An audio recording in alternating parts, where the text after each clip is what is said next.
And then I wanted to have you talk about the Auschwitz Museum statement, because I saw you tweet about that. Let me bring that up. So, resolution of the International Auschwitz Council on the tragic events in Israel approved by circulation on 18 November 2023. The International Auschwitz Council by the Prime Minister of the Republic of Poland acknowledges with the deepest pain and sorrow the suffering of innocent victims, tortured, raped, taken hostage, and murdered by Hamas terrorists. We wish to express our unwavering solidarity with Israelis and Jews worldwide.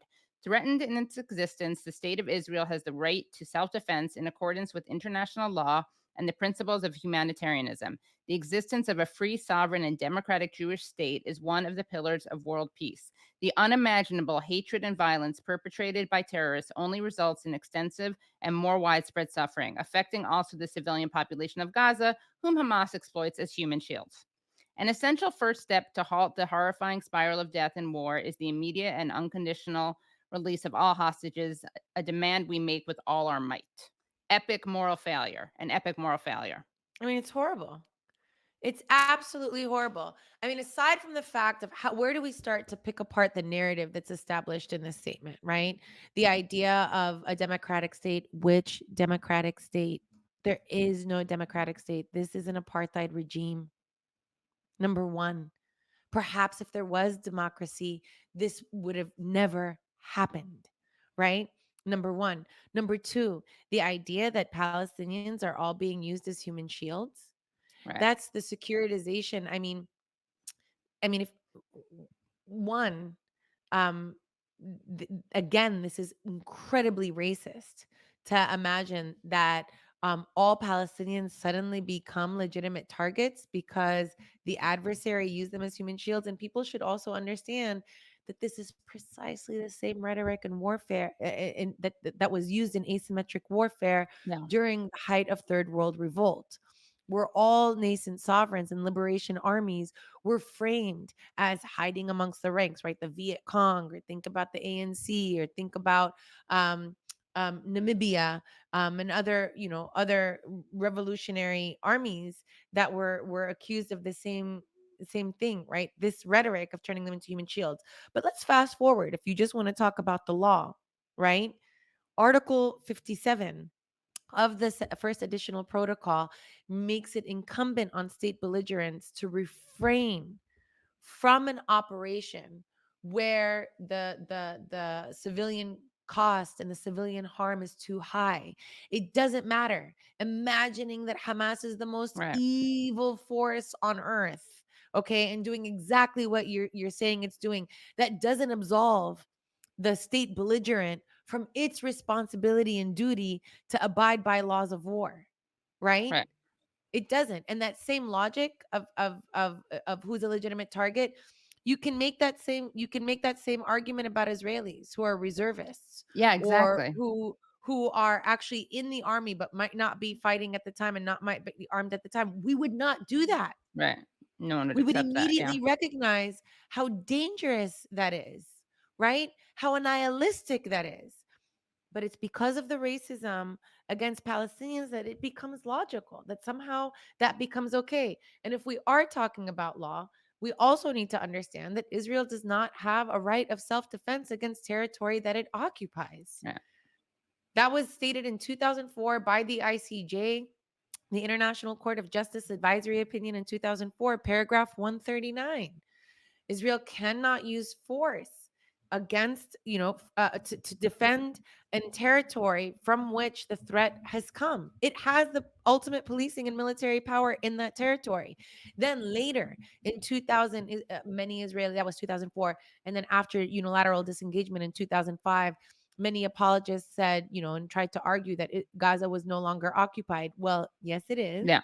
And the ICC itself concluded as much after its review in 2010 of the case by Comoros and two other sovereigns whose boats were commandeered in the flotilla that was meant to break the Gaza siege.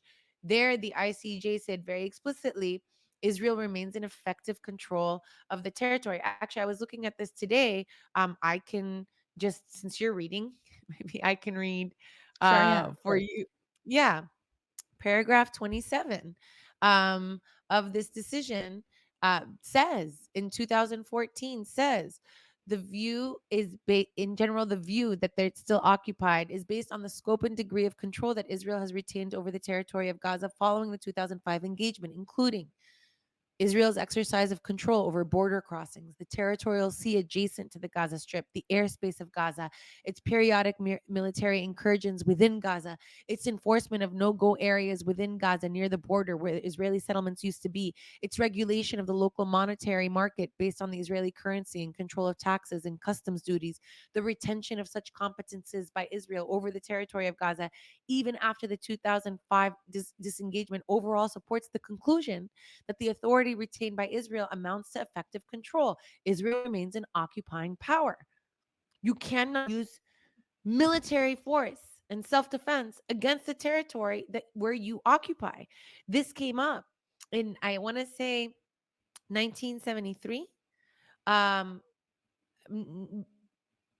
early 1970s, when it was reviewed whether or not Portugal had the right to use force and self-defense to defend, its holdings, its colonial holdings in Mozambique and Angola, as well Right, as, South Africa's hold, or Afrikaners' hold on South Africa, right?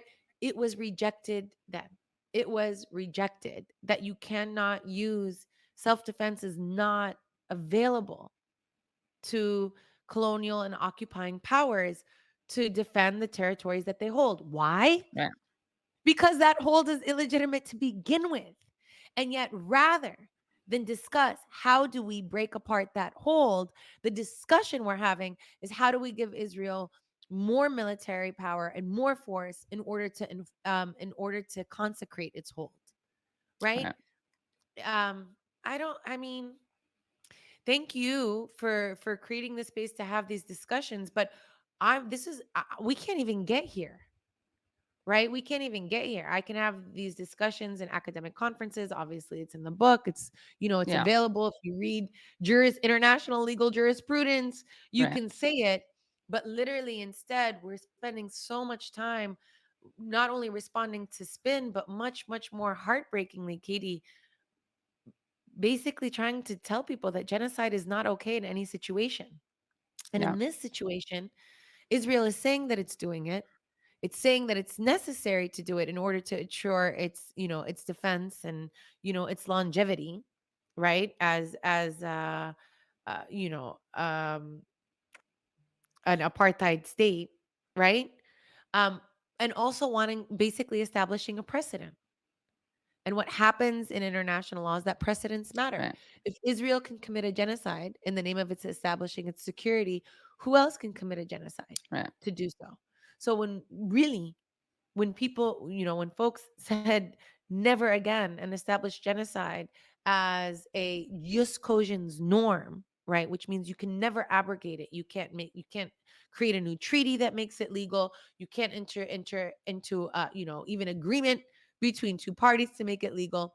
Torture, slavery, and genocide are jus cogens norm, are never permissible.